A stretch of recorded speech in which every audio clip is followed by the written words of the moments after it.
And Father, we pray that this social media that has decided to run our country, Father, that spirit, my Father in heaven, we want to confess as the legislators that indeed we must sort out that sector. Syllabus inaendelea kwenda speed, and the way we were praying,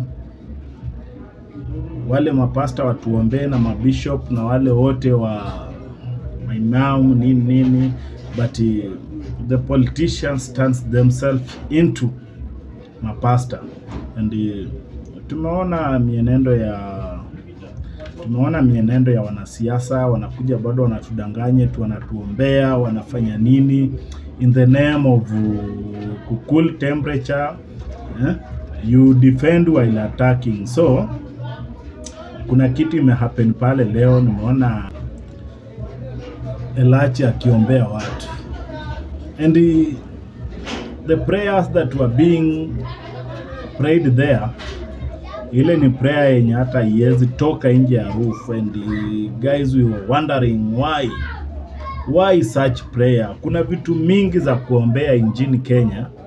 And Father, we shall have courage to stand and believe in what is good for the country, what is good for our generation, what is good for the future of Kenya.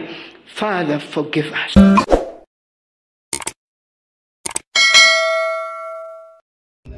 Whom are you praying for? Pray for yourself. That you, Kenya, have gone back to child prostitution, and you use social media to do that. That we in Kenya are full in pornography, and we use social media to do that. That we in Kenya, we have put children in gambling, and we use social media to do that. My worst is when you talked about my son, who nobody knew. That was my worst. Thank God I don't read social media. I came out during Sonko's time. But you know, sometimes families come to you and give you a story and you're wondering, it's on social media? And we know that that's your primary source of communication. And we're sorry.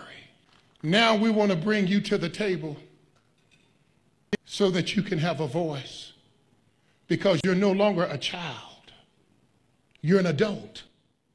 But nimeona prayers zenye wanaomba pale ni prayers zenye haziwezi saidia mtu, haziwezi fanya anything. It's like mocking. Yaani mtu unaamua kucheza na prayer, maombi anaingiza kwa vitu zingine za siasa, vitu duni, vitu zenye hazistahili kuletwa kwa maombi.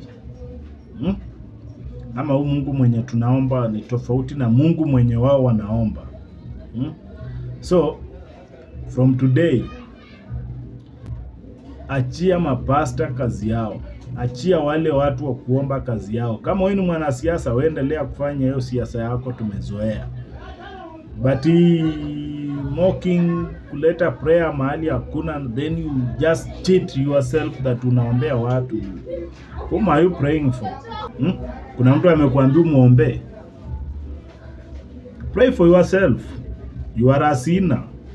Unajifanya eti watu ndio wako na shida. How comes ya vijana wote nchini Kenya, they are wrong?